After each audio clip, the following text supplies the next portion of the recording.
Hi and welcome to the Trading Bell Show. I'm seated with Dr. Habil Olaka, the CEO, Kenya Bankers Association. We want to understand the state of the banking industry this year till where we are, and of course some of the latest happenings in the industry.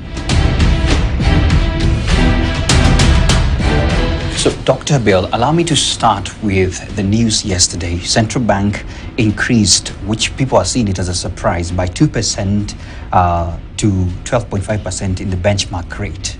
And Kenyans are worried. When you look at the headlines today, quite a bit alarming. Kenyans are worried, how will this affect the outlook of the banking sector, and what adjustments should we expect moving forward in the banking sector, please?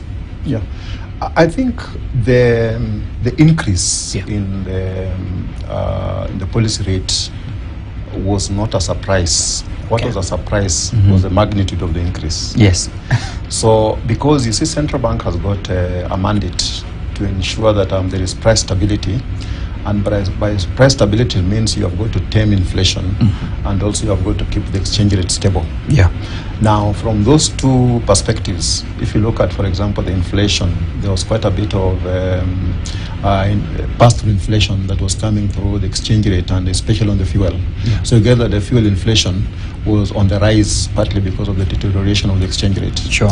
And then two, we have got quite a bit of foreign denominated debt on our country's balance sheet, so to speak. Yeah. And that foreign denominated debt, when you convert it into shillings in an environment where the shilling is depreciating, you find that there's quite a bit of a build-up in that debt. And so our path towards fiscal consolidation is significantly threatened. Sure. And so I think the move by central bank, if you look at the rationale that they gave for making such a surprise move, was partly influenced by the two. The fact that they are trying to tame inflation, which is coming from the shilling depreciation on the fuel, and then they are also trying to tame the depreciation of the shilling. Yeah. You see, what tends to happen is that when the foreign markets tighten for they're taming the inflation from their point of view. Yeah. They tighten, and therefore the interest rate starts increasing in those markets. Yeah. They tend to draw funds from the developing world into those markets. Back to now, the themselves, only way you can be able to attract some of those funds back is by increasing your rates, so that you can then be attracted to come into the market. And I think that's what central bank is trying to do. Okay. Trying to reverse that outflow back into the economy.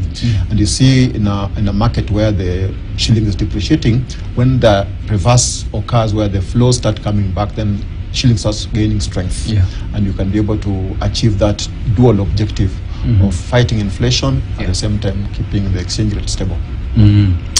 So what adjustments should Kenyans expect? Because people are having accounts, people are taking loans, and now this has been announced.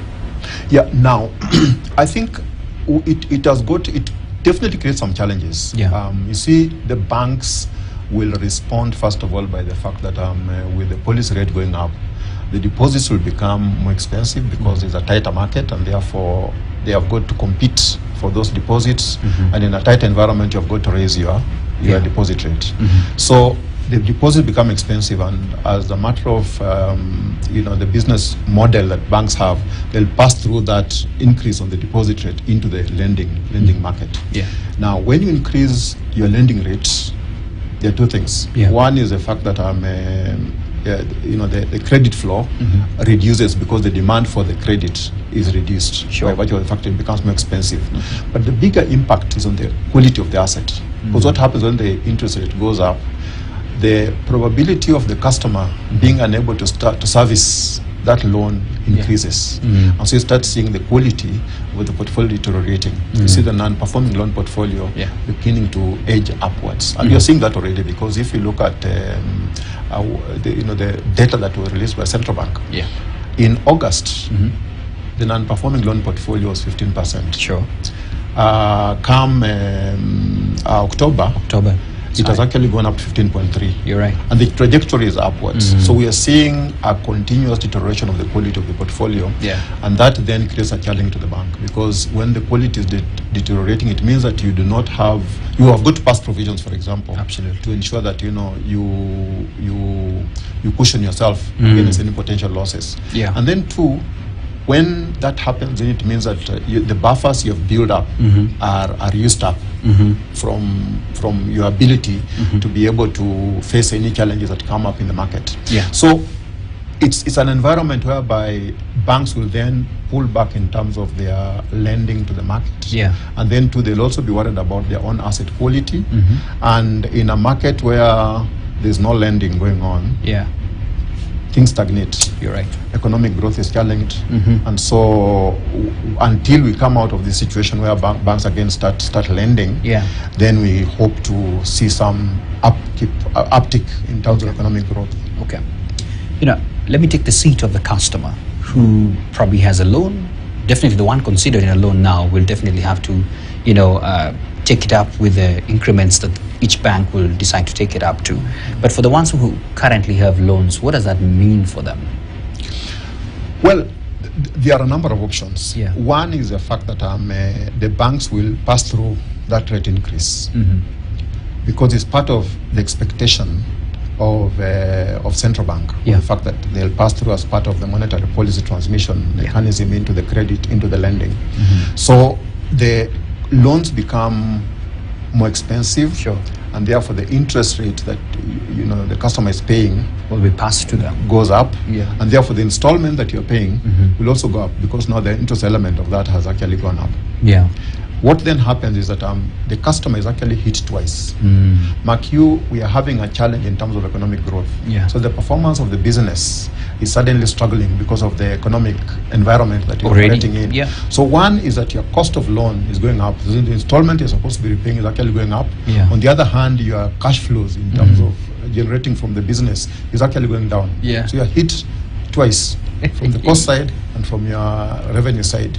Now, in that kind of an environment, what I'm seeing is that most banks actually do sit down with their customers. Yeah. And they do then do what we call restructuring of the facility. So an installment that was, say, 15,000 for argument's sake. A month, yeah. And because of the interest increase, it goes up to, say, 17,000. Now, what you can agree with the customer is to reduce the installment back to 15, but extend the maturity period. So that you will pay it for a bit longer, but you're still paying the same installment that you're paying before the interest increase. And that's that's a discussion that you normally have with the customer, and put him at a place where he's comfortable, and therefore you are also ensuring that that facility does not deteriorate into non-performing. You're right. So you're actually doing it for your own interest as well. So it's good for negotiations. You touched on the NPLs, the non-performing loans, and I'm curious to ask, do you think the loan impairment provisions, right back that we saw in financial year 2021 and 22, we saw that happen. Do you think it happened too soon for the provisions that you brought in, given the trend of increased provisions in the 9 months that we have seen so far in 2023? Well, you see, I think the two of them are for different related periods. You see, at that point in time, it was mainly because of the COVID challenge. And you then assess the likelihood of the facility going bad, and on the basis of that, you pass provisions, you book provisions, just to ensure that you cushion yourself against the probability that this asset will deteriorate and therefore be impaired. Now, at the end of the period, you may discover that you had taken too a pessimistic view of the possible performance of the customer. Now, and for after at the end of the period, you find that the customer has actually done much better than you had actually anticipated. So you had taken in more provisions that you actually require, and therefore what you do, you release those provisions back. And that's why you see those write-backs of the provisions. However, in the current period, completely unrelated, because this one is arising out of the fact that one is we are coming out of a depressed economic performance period, especially during the electioneering period. And then we also have the geopolitical developments in terms of the Ukraine war. There is currently the Gaza Israel war as well. And then the fact that we are because of those geopolitical tensions and what's happening in those other markets, we find that it's affecting our economic growth as a country. And therefore, the view you take about the customer today is based on the current circumstances. And so given that you're seeing a fairly bleak future, given what's happening, in terms of the economic developments, you then take a view and take provisions. Okay. So they are actually taking provisions based on what is developing in the market, what their view is in terms of the way forward. Because when you see the tensions, things are not coming down. Things are, on the other hand, beginning to escalate. People are taking hard stance positions. Because of that, now you know that you are likely to continue facing this hard, challenging period. So you take provisions for that. Okay.